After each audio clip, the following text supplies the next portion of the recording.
Welcome to Talk Cosmos, the show where Sue Minahan and her panel of guests bring you insightful conversations to awaken consciousness for soul growth. Come journey with us through astrology's energetic cycles and get ready to understand your path in the cosmic roots of the stars.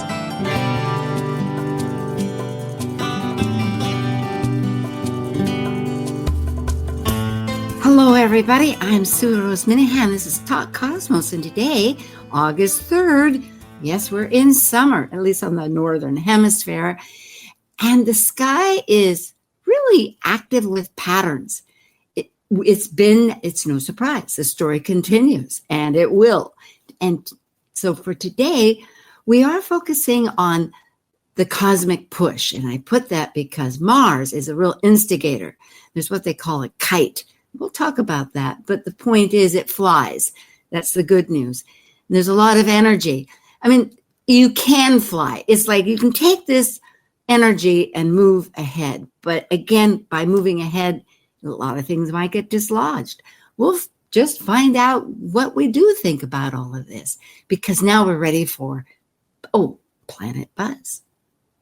Focusing on perspectives of pattern-planet cycle relationships and understanding their archetypal energy consciousness, reflecting through history, current events, mythology, and philosophical questions, these are the members of Planet Buzz. I'm Sue Minahan, founder of Talk Cosmos since 2018. I'm an evolutionary astrologer, consultant, speaker, writer, vibrational astrology student, Dwarf Planet University graduate, Kepler Astrology Toastmasters Club charter member. I have a fine arts music degree plus a certificate in jazz. I'm an artist, musician, and certified color energy life coach. Especially, I love mythology and esoteric philosophies. And I'm Dr. Laura Tad. I work as a spiritually oriented psychological astrologer with students and clients around the world. As a counselor, writer, and educator, I love helping people recognize their inner strengths, take advantage of auspicious moments, and navigate times of challenge with greater ease. On my own podcast, Mythic Sky Storytime, I discuss astrology, mythology, and actualizing our full potential. Learn more at mythicsky.com. Plus, a special guest who we will introduce in just a short moment. And as the ancient Hermetic Code reveals, as below, so above. As above, so below. Hello, Dr. Tad. How are you today? I'm doing pretty well, Sue. It's good to be back. Yeah, just as I was listening to that Hermetic Code, I realized, by the way, despite all or because of all, one never quite knows, Hermes, our great planet Mercury, is retrograde. That's apparent. So yes, it's in that beautiful sign of Leo. All signs are beautiful, but I do tend to think that Leo on its best side can be so generous. Yeah, it's been a retrograde. Yeah, generously retrograde, right? In case we didn't know. Well, we need to get right to this. There's always a lot to be said. And we have a wonderful guest. He was here with us in March. And in fact, I have a slide for that because the subject, Mars at 0 degrees Libra, is one of the focal points here. And Adam Gainsburg does a lot of work with Mars as Venus. Hi, Adam. Hello, Sue. Hi, Laura. We are here again. And thank you for joining us. This is really, I'm excited. It's to get this focal point on the planets. The inner planets really do make significant changes. We talk so much about the outers, and they're being very noisy this year. But those inner planets, boy, what would we do if we didn't? Anyway, it's the truth. Well, I need to talk about Adam. So, Adam is at soulsign.com. He also has a couple of other sites that we'll bring up. And Dr. Laura Tad is Mythic Sky and Talk Cosmos. Adam Gainsburg, he has 3 sites to contact him. Soulsign.com. That's like the overall has all the goodies. But Mars Gates, and it's coming up in September. There'll be a slide later on that you can get a hold of Adam for his really groundbreaking work with Mars as far as its entire plateaus or increments or gestalts of movement. All those words come to mind. Skybody.us. He's a leading astrologer. He found his soul sign, and he is an author on Pluto, Chiron, Venus, and training courses, really spectacular training courses, besides being a lecturer and a great soul and anything else. Yes, and he was nominated most auspiciously for a Lifetime Achievement Award in 2018, and that was at UAC, which is coming up next year. Adam, that was a great occasion. I was there. I remember. Thank you. Thank you for joining. Thank you for the invitation, Sue. Thank you very much for having me for this. You know, this is a big subject. When Laura and I looked at the whole year focus, there is this trine. Yeah. And Mars is in the trine. And I think through a conversation, it was, I realized that, well, that in itself is probably of some importance. And this is not the main focus of this talk, but it is inherent because it's been in this mini trine, which is now a kite. Anyway, and all these patterns, some people know we would discuss. But I got curious and I decided to search. The search went longer, and I think solar fire goes back and forwards 5,000 years.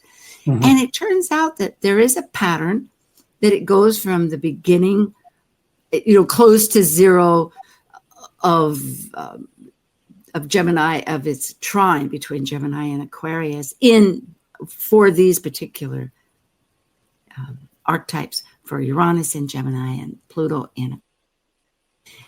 But it goes, because Uranus is only 7 years, there's 252 years before it gets to the next segment gap. Mm-hmm. And it's actually 3. So interestingly, it's really the decans, isn't it? It's like from 0 to 10, 10 to 20, and 21 to 30.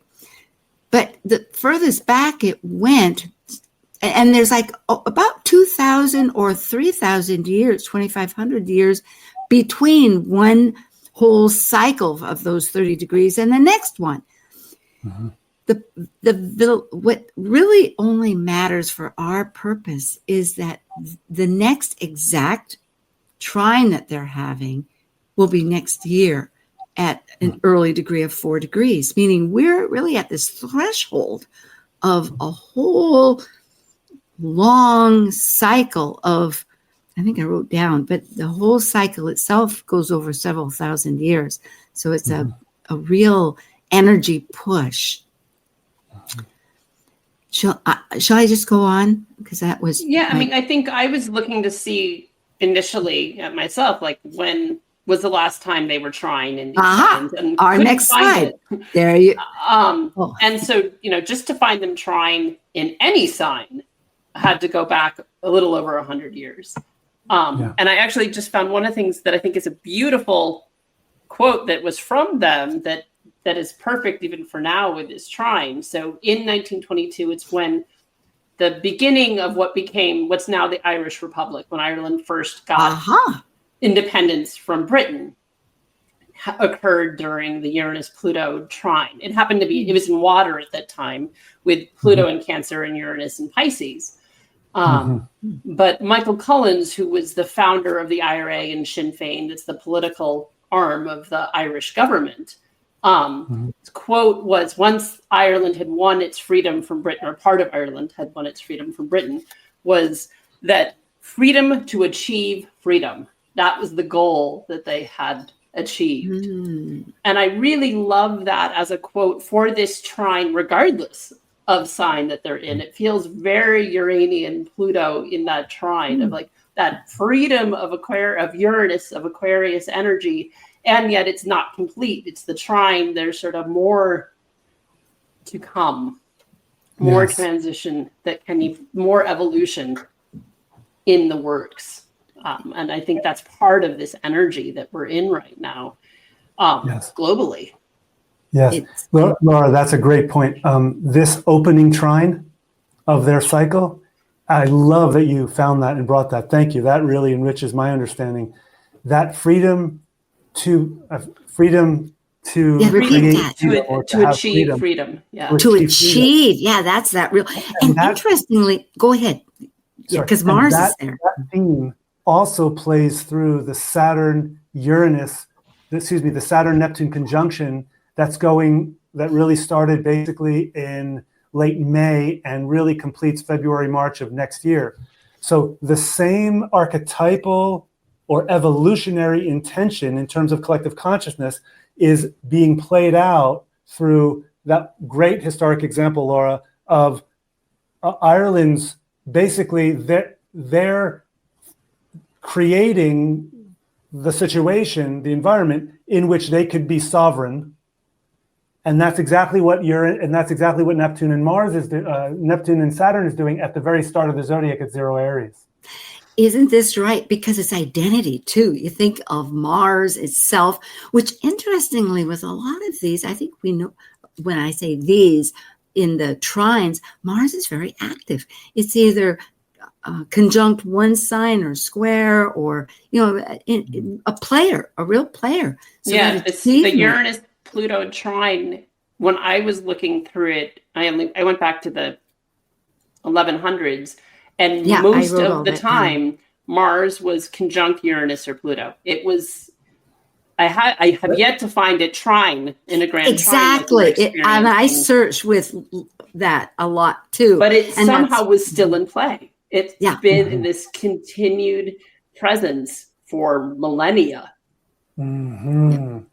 And I think, interestingly, there is that large gap from 650. I don't know if that was evident with those gaps I didn't mention, but 650 BCE, before the Common Era, and then up until 2026, next year is when it's exact. So during that time, that's when Uranus and Pluto trine and connect in all these other signs, including the flipped ones where Uranus is in Aquarius and Pluto's in Gemini. So what we have in store with this particular archetype is the new pattern. Yeah. I just want to say one thing there. So to attempt to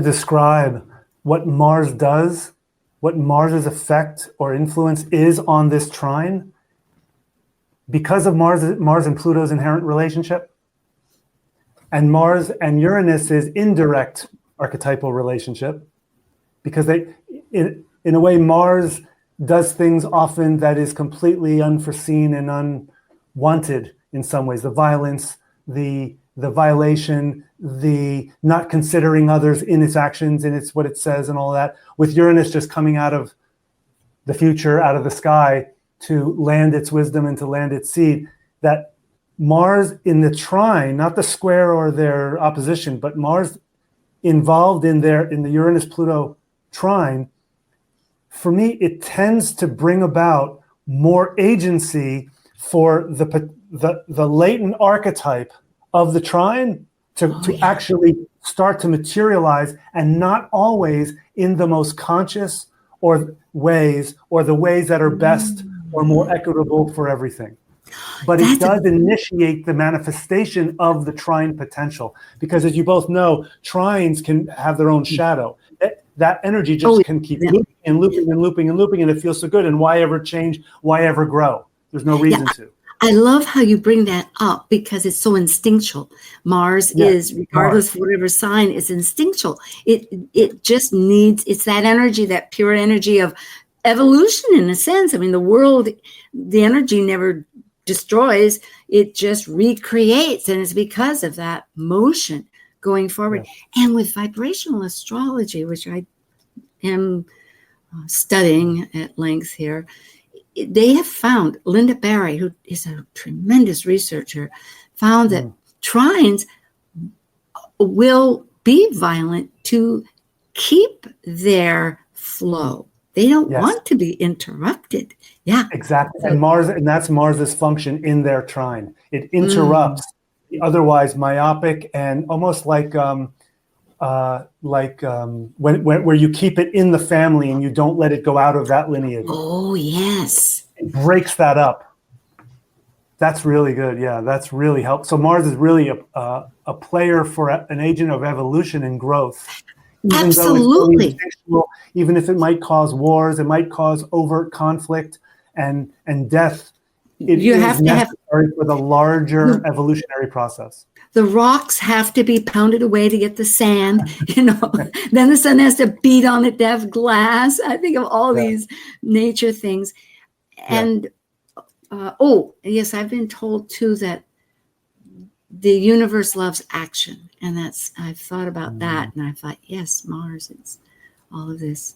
Mm-hmm. Here we have, today's the 3rd. So in 3 days, and okay, there has been this trine because Mars is actually in Virgo, very late Virgo, and is applying to be in Libra. And for me, I think, and you'll tell us in a bit because we'll get to that, but whether that's a Mars gate when it gets into Libra, because it'll be exact and it'll be opposing Saturn. I might be jumping. Anyway, perhaps we should look at they're going to finish up this business about the trine. And there will be 5 exact conjunctions starting in a year on July 18th. Did I say trines? Yes. Yes. You said conjunctions, so you meant trine. Oh, thank you. Thank you, Laura. Yes, trines, indeed. And it will begin at 4.5 degrees. Perhaps I'll just read these quickly for the podcast people. There are people that just listen.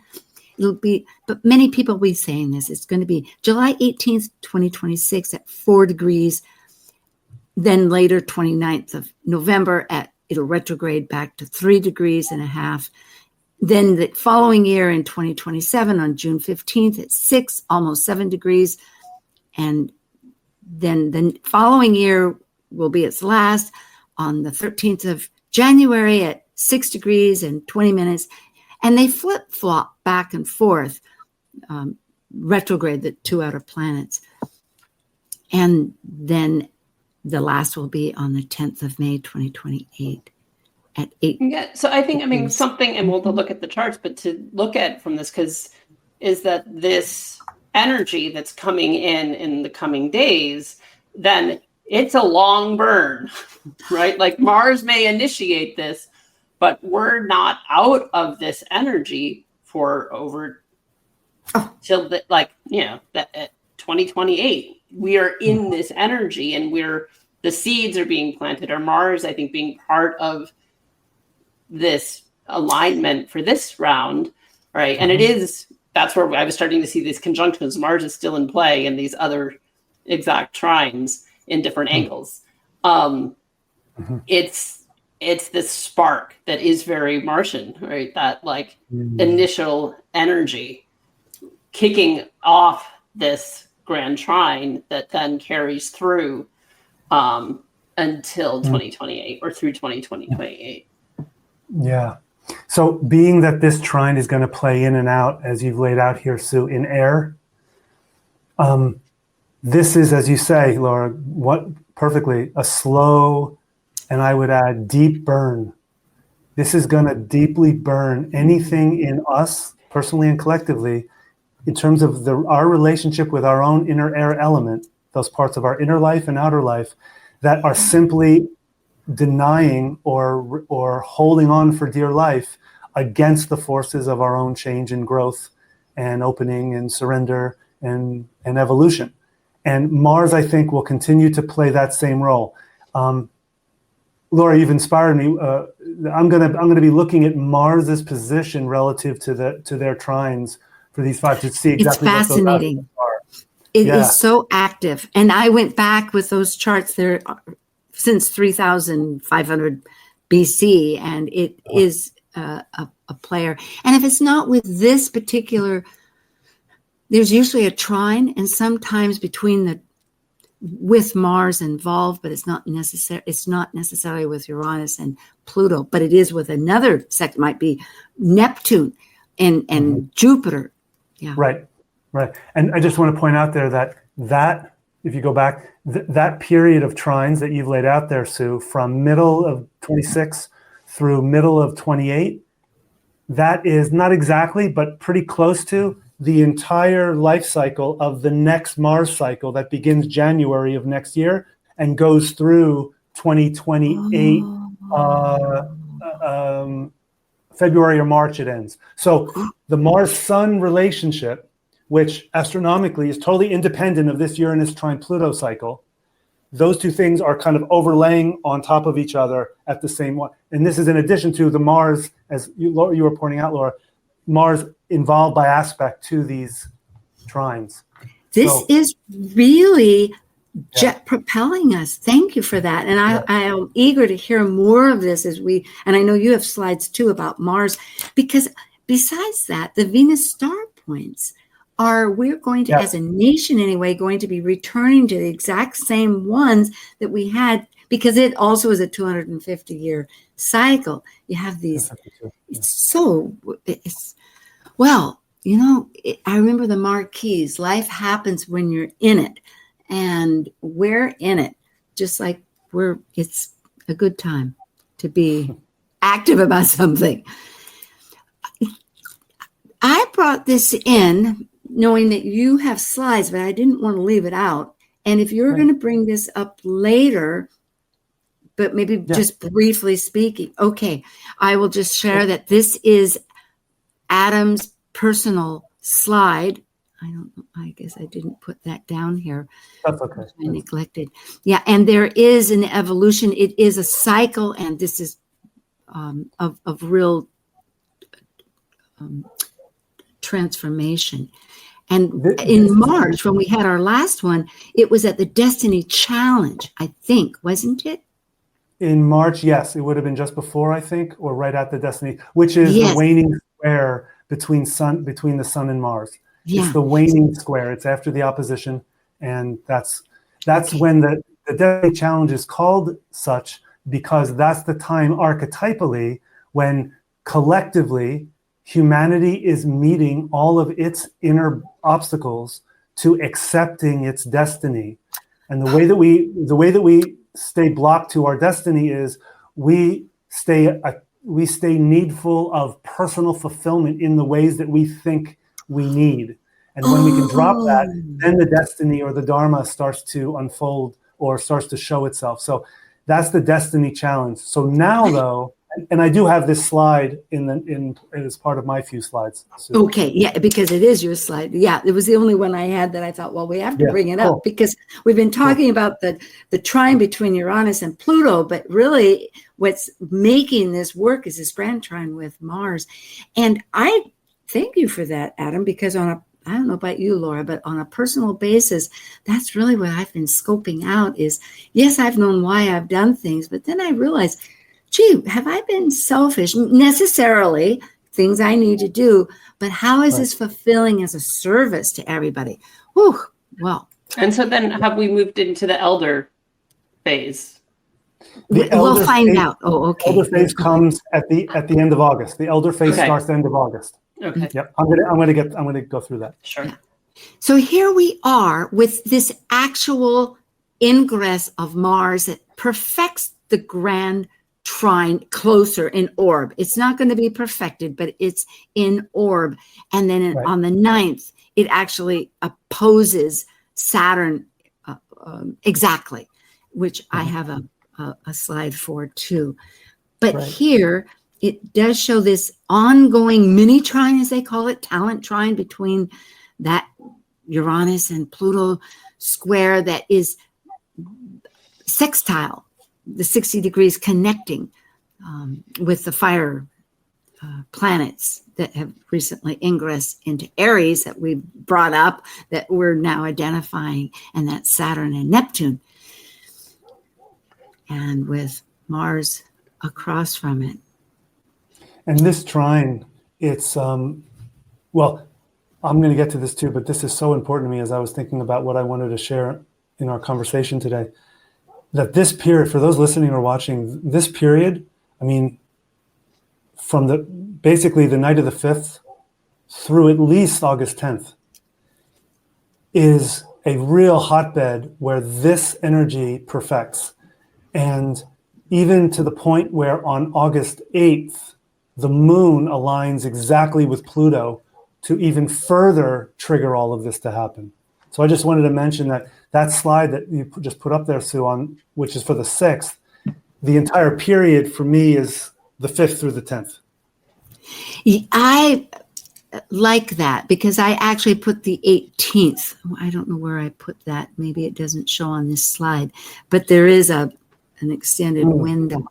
So that's a good week. That's an entire week. So that's in a few days, starting Tuesday, I think. Yeah. And then Laura, I don't know if because we will be going over this again with Adams, but I know we were interested in looking at the Sibley chart here in the USA, how it works. Oh. And I think the best way to look at it could be because our inner planets, Venus, well, and Jupiter's not an inner planet, but they've both had their returns in Cancer. And Venus was yesterday, actually, on the 2nd. And that's meaning that's opposition with Mars is making a T-square. So the nation is really in a very active, energetic focus on what is essential, what are the actions, what are my values, what is stability, what are my relationships, what's going on, how to act, how to go forward. Yeah, I mean, it's interesting that sort of the clearest engagement with the Sibley chart is the midheaven, right? The midheaven is amplifies this grand trine. Good point. Right? It's at 1 Libra. And so even though it's not making exact aspects that I can see quickly with other signatures in the chart, that 1 degree Libra midheaven, Mars is right there and then will hold that grand trine after Mars moves away. And Saturn right at the IC, at our root, at the bottom. And there were others, but they're moving. And so many ways, it's like, why did I bring this up? Well, was it in the case too for this particular chart rather than on the 9th? Because this one, and then we'll take a break and Adam can, and we'll continue with others that he has. Because this is on the 9th. And as we can see, well, they're all Aries 0 charts. So in other words, the houses aren't indicative on this one. How about if we take a break and we'll come back and we'll figure this out. Okay. Thank you, everybody. I have Adam Gainsburg and Dr. Laura Tad with me. We're talking about the cosmic push. Mars is working, moving, churning. We'll be right back. Thank you.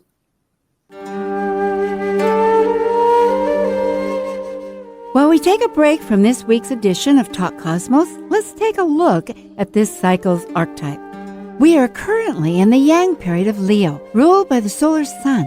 Having departed from a cycle based on the internal process of emotional attachments requiring security and safety, the energy of Leo externally manifests our legacy through children and artistic creations. As a fixed Yang fire sign that desires to ignite actualization, Leo the lion takes the risk to generously exhibit love and welcome all to share their stage with joyous pleasure for living life. Talk Cosmos brings insightful conversations to awaken consciousness for the soul growth with hour-long programs. Talk Cosmos weekly programs are also available to watch live on the Talk Cosmos YouTube channel and Facebook page. While you're there, make sure you click the like and subscribe buttons so you get the full Talk Cosmos experience. Or if you'd rather listen to the show archives with audio only, the entire podcast collection since 2018 is available on most podcast carriers. And to find out about upcoming programs, sign up for the newsletter at talkcosmos.com. So grab your coffee, tea, or kombucha and enjoy the show. This is Martha Norwalk. Every Sunday morning, beginning at 9 a.m., thanks in part to the Ananda Institute of Living Yoga, we cover the world of animals. This week, it's Best, Neuroenergetic Balancing, Rasmussen Reset, and Energy Code Sunday on Animal World. Dr. Nels Rasmussen and Sister Linda Rasmussen join us, and together they can help you or your animal friends with emotional, behavioral, or physical issues. Hope you can join us and plan to call in. Martha Norwalk's Animal World, Sunday morning, 9 a.m. to noon, right here on Alternative Talk, AM 1150. Wherever you go, Alternative Talk 1150 is here for you. Hello. Just a brief mention to everybody about our panelists, and then we'll go right into Adam's slides because there's power there. Soulside.com for Adam, and for Dr. Tad, it's at mythicsky.com on Talk Cosmos. So yes, the Mars Gates. It starts in the fall. Adam, you want to tell us? Yes, this is a course that is not based in astrology. This is a course for men. This is a course for men to regain a living daily relationship with their own bodies, specifically how their life force flows through their circuits. And it's focused on a man's sexual anatomy, the specific places within a man's sexual anatomy that each hold a unique aspect of his own masculine consciousness. And so it's an inner practice course. It's a course whose practices is rooted in ancient mysteries. And it's a sacred space that men can come into and not only learn about their own life force, their own Shakti, but it's a place for them to meet a kind of deeper layer of their own power that I've found that a lot of men are subconsciously afraid of. That is so powerful because, oh, I love this. Yeah, yes. Oh, that's great. There's various classes that you have, and I guess this is on your soul sign. And the reason I stuttered there is because the Venus, the Venusian, there has been the feminine that we're working on, but it's a tandem. They both need to be supported and realigned. So I thank you for that work. And Sue, astronomically, when you look at the cycle from beginning to end of Venus, and you compare that to the cycle from beginning to end between Mars and the Sun, so Venus and the Sun to Mars and the Sun, two different cycles, comparing them, they're literally inverses of each other. Venus starts her cycle closest to Earth, Mars starts his cycle furthest from Earth. And they go around that. So there is a literal astronomical, spatial distance polarity there. And then when you start to dig and go deeper into the archetypal and the evolutionary implications of all of the stages of each cycle, that's when we can really take it and make changes in our life that are demonstrable, rather than just studying and understanding more in our minds. And that's what my work is all devoted to. Yeah, the integral. And I know you work with Venus too. In fact, I have Venus rising. No, that's Ariel Goodman. Well, anyway, I have your book too. It's the Light of Venus. Yeah, the Light of Venus. Yep. Thank you. Yeah. Great. Laura Tad, you have, I know, coming up with a retreat, but first you have Cosmic Conversations. It's monthly, it's local, but people could be in your area. You want to get and the one this month or August, we're in August, is actually going to be tomorrow. We're doing it Saturday morning instead because I hold it in a loft above stables, and it was almost 100 degrees in July to give the talk. And so we're hoping Saturday morning will be much more comfortable.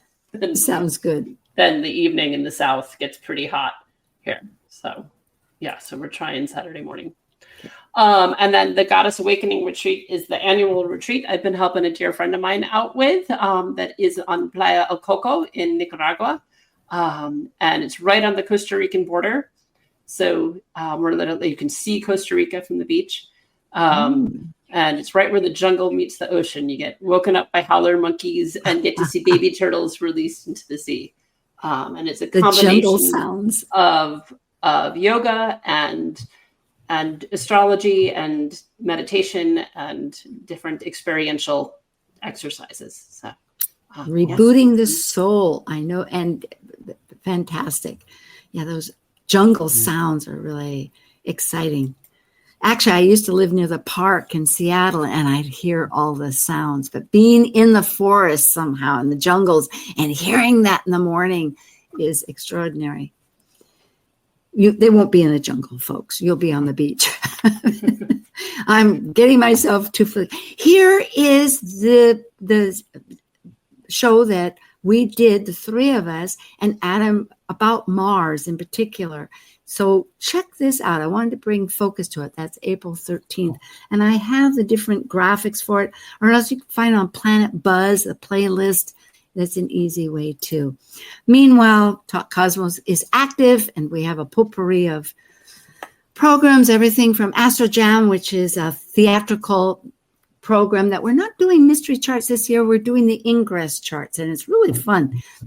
People take their planets, and it's a spontaneity of learning things. And then we have a vibrational program that's seasonal. With that seed chart, Linda Berry really presents with Rob Passetti a whole new part. And Rick Levine was there on Alakazam, Uranus. That was our last month. And yes, I thought, I like that. Alakazam is working. Fractal Cosmos is coming up. It's Labor Day weekend. It's online. It's the first one. And it's reasonable. And there'll be 2 tracks. One for beginners, just to find out what is this, because it has been around. Alan, someone, I should know the name. But the point is David Cochran and Linda Berry have really evolved this into a remarkable astrological study. Well, we are going to go into Adam's charts, but we'll be talking about, there we go. Thank you very much. Go ahead, Adam.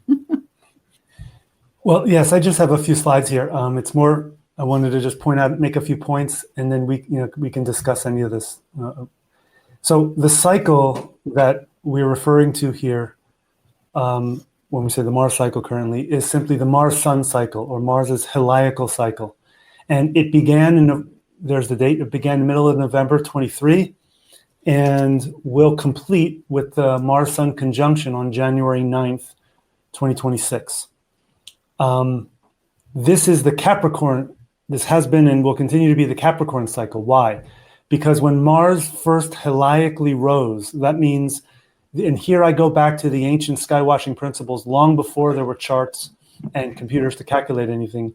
When a planet heliacally rose, that began the ancient skywatching priestesses and priests, the beginning of the cycle. So the heliacal rising of a planet, in this case, when Mars was first enough distance from the sun to be seen as a morning star over the eastern horizon, he was in the sign of Capricorn. That's why this whole cycle is described as Capricorn. It's similar to a human being's birth. We're technically alive in utero for 9 months before, but we take our astrology from the birth moment or the first breath moment. It's the same thing here. So I just wanted to mention that this has been Mars's cycle of exaltation, where very strong Mars, sometimes imbalancedly so. When Mars is it's arguable that Mars in its sign of exaltation, Capricorn, is even stronger and more effective than when he's in a sign of rulership in terms of getting things done, achieving Martian type things that are signified in our lives. So let's see, there we go. Now within this cycle that we're in right now, we are in the service phase here on the right side. The service phase comes after the waning evening sky square. And what the service phase, in a very, very brief way of saying here, is described in just a long sentence down at the bottom here, increasing the momentum, almost like the inner developmental momentum, to disengage from one's personal history as the reason for taking actions, for helping others, and for achieving a purpose. In other words, we start to dislodge our ego as the reason why we say yes and no to things in our life. And the reason why we start to say yes and no to things in life starts to become less personal fulfillment and more what is needed by the collective. And that starts to, as I say here, dislodge. And it will start to challenge emotional or subconscious tendencies on how we've believed our value is, what our value is in society. And that's why service, it sounds all beautiful, it's the service phase of Mars. But it's really a very challenging time in the Mars cycle, because here's what's happening. During the service phase, Mars is visibly growing more dim. He's traveling further and further from the Earth. Just to compare here, if you're looking at the slide here, at the very peak of this, what I call the red Mars mountain, Mars opposite the sun is when he's closest to Earth. So as he progresses down the other side of the mountain, he grows further and further away from the Earth. And this is archetypally significant because it says that Mars is no longer trying to achieve a personal purpose, symbolically represented by the pinnacle of the mountain. Mars is now trying to contribute meaningfully to something that is beyond him. There's a great book out there written by 3 British astrologers years ago called The Mars Quartet. Maybe it was 4 astrologers. And they went deep into Mars, and they described Mars at the lower, middle, and upper levels of consciousness, the lower, middle, and upper consciousness of the expression of Mars. And because Mars is no planet is just one thing, because we humans are multivalent. So in this service phase, this is what we're doing here. And I think a lot of people, especially when Mars starts to trigger and activate this kite, it will plant a seed in their psyche that to be challenged, like, why am I doing the things I'm doing now? Would it be part of who am I doing it for? If I'm not doing it for exactly. me, Who am I doing it for? Exactly. It's so appropriate in Libra too. It's just miraculously the start of Libra, which is one of the world points. It's it's the equinoctial point. So that's right. And that plus the Saturn Neptune at the very start of the zodiac at one of the other world points, that opposition alone is, I mean, we're planting seeds and I've taught this recently to some groups. We're planting seeds now in terms of our personal choices and what we're no longer willing to believe in, and what we're about ourselves, what we're no longer willing to go along with, that may only come to fruition, 2, 3, 4 generations in the future. That's what the world points, the 0 points of the fixed signs, and if you go further, the middle degrees of the 0 degrees of the cardinal signs and the 15 degrees of the fixed signs. Yeah, these have long reaching effects. So when major aspect patterns like a kite happening here, and this opposition between Mars and Saturn next week, we're not just doing it for us. This is causing major changes, and it can be very dissettling, because the changes that this kind of complex involvement with multiple planets creates, it's creating changes almost like to the subconscious architecture of what we now call normal, what we now call reality. And that's what's getting vibrated and undermined. And that's what's going to play out in the future. Or some humans are going to double down on what we know, what's safe, what's known, what's familiar, and we're just going to try to ride that out, rather than going with the changes and being in the discomfort for a while and meeting what needs to be met in our hearts and our minds. It does bring up so much shadow. Does one trust? How does one, many, many feelings of loss and attachments and Yes. et cetera, et cetera. But having that awareness is so valuable here that it's so valuable. progressive. And Sue, you're so right. And what you just commented on is one of the central meanings I make in the longer work I have on each of these 13 Mars phases about the service phase. Meeting our shadow is sometimes the only thing that a person will go through that can sufficiently prepare them to change their inner identity fixations and attachments, to prepare them to be able to actually place themselves in service of something greater than themselves. Because the self-fixation of emotional comfort, psychological balance, financial security is sometimes too tight for people to let go of and look beyond it. The memories, the fears, yes, of maybe other experiences where it wasn't so easy. Now it's settled. It's like, do I really need to rock this boat? But exactly, yes. Yeah, but there are storms, and I know, like, even the ocean, just briefly speaking, is pretty turbulent still here in Hawaii ever since that earthquake. So life too, this is, I bet. So these are the dates of all the current Mars. In the current Mars cycle, these are the dates of each of the phases. So I've highlighted in yellow the service phase. It started back at the end of April this year, and it will go through August 28th of this year. Sorry, the astrological font I used didn't translate to this slide. So, but I have it right here. And Mars entered into the service phase on April 28th at 4 degrees of Leo, and will end the service phase and go into the elder phase at 14 degrees of Libra. Okay, so and then in this phase, I just wanted to point out here, and what I'm looking at right here is a calendar that I create every Mars cycle. It's a full extensive calendar that talks archetypally, evolutionarily, and it gives all the astronomy of everything happening Mars on the chart. Is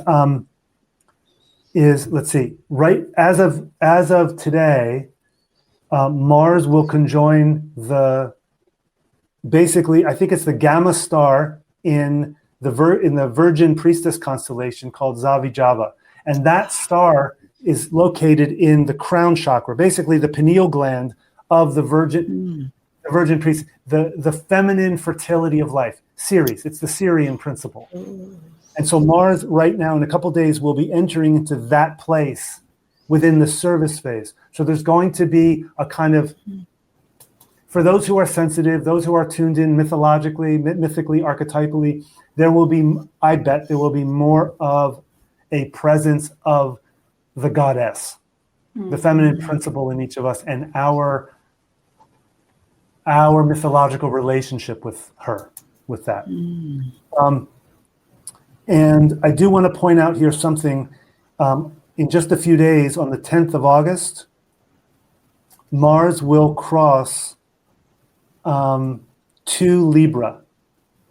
And when Mars does that, 2 and change in Libra, that means Mars is crossing what's called the supergalactic center, which is the unfathomably massive black hole that organizes 35 or 36 different galaxies. The Milky Way galaxy is one of them.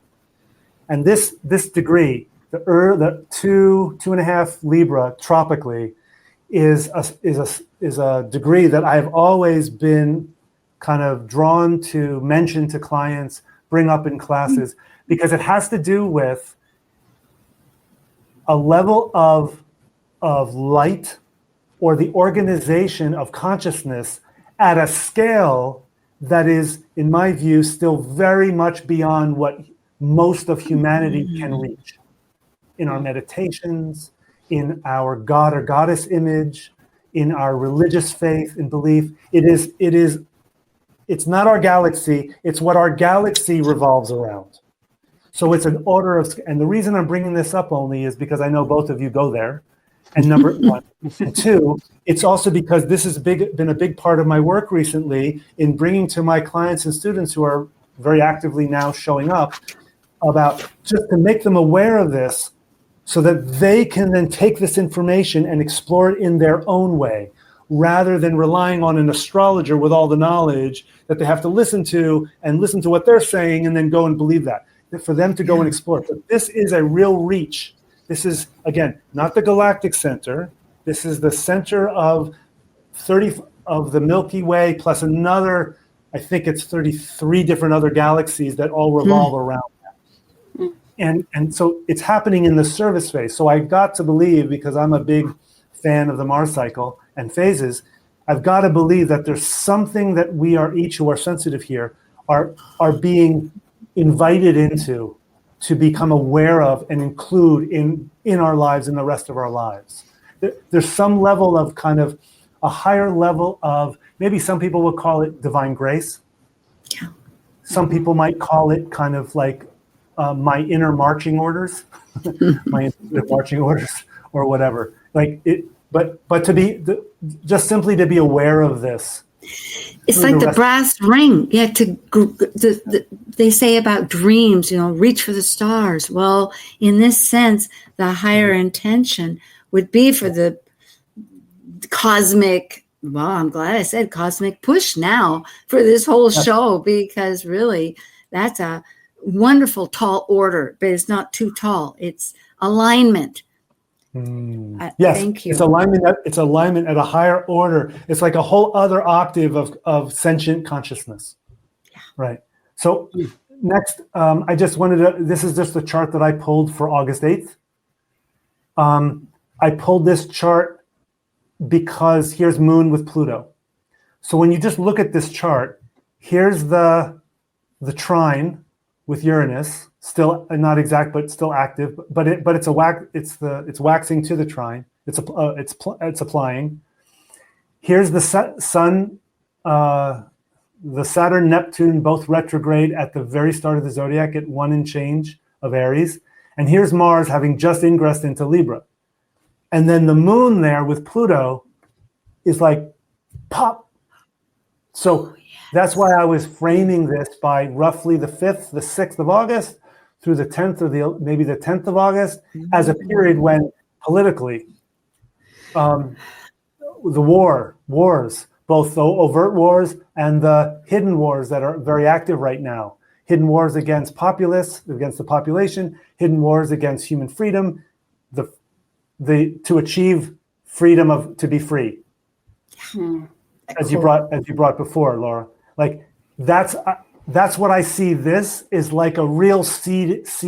This kite pattern can really, really, like, it's like just asking of us, like, hey guys, what do you want to do now with all this freedom and all this sovereignty and all this blessing that is your life and your ability, your skills and your compassion and your intelligence and your gifts? What do you want to do with this? Do you want to just try to get through this life, like, and not get hurt too much? Or do you really want to make a contribution and risk a little bit of comfort and safety to help others who are very, very much in need? Indeed. I was going to say about the Moon, just here it is so powerful. And I noticed that it was at 0 degrees Libra earlier before Mars ingress. So the Moon again is this trigger point. Go ahead. So actually speaking to the Moon, so when the Moon gets back to 1 Libra, a few weeks after this, is the day Venus will ingress into Leo and be opposed Pluto. And we get another kite. What a whole myriad between the emotional part, our action part, our value part. Of course, it's integrated, but we're getting these levels of focus. So it's like this almost a lot of the same players in a pivoted kite, because now instead of the Mars being the opposition, so Venus is the opposition, and it's both at almost their ingress, which is fascinating. That's how it is being triggered. The ingress, I completely agree with you, Laura. This chart here, when the Moon reaches Pluto, in light of what you just brought, with when the Moon will reach, when Venus will oppose Pluto, and the Moon will be where again? Will be 1 Libra. We'll be at 1 Libra, right? That event is very connected to this event. There's a theme there, and the theme is the Venus moon, like you said, another kite being formed. But this has to do with almost like, if I could attempt an interpretation here, revealing our inner blind spots and expectations of what our resources and value is. This plants the seed, Moon Pluto, but that will reveal it, will bring it out. Yeah. Libra, Dig Venus, down, shine that light into those crevices and embrace, because once we can go through it, I think people get scared. It's like, am I going to get stuck? Well, we don't know how long, but you'll get through. Thank you, Adam Gainsburg. Thank you, Laura Tad. And thank you, everybody, for listening. And may the light just buoy you somehow to go forward on your journey. We're all in it, somehow connecting. Thank you so much. Thank you for joining an insightful conversation on Talk Cosmos, the show where Sue Minahan and her panel of guests awaken consciousness by connecting soul growth patterns with astrology's energetic cycles. Be sure to tune in next week, same time, same place, to continue your journey through the roots of the cosmic pathway.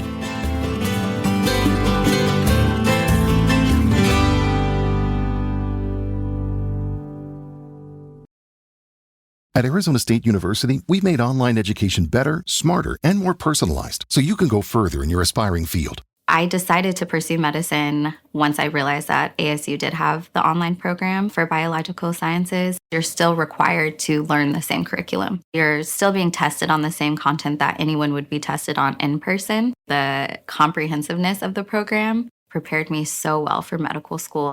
Explore over 350 plus programs at asuonline.asu.edu.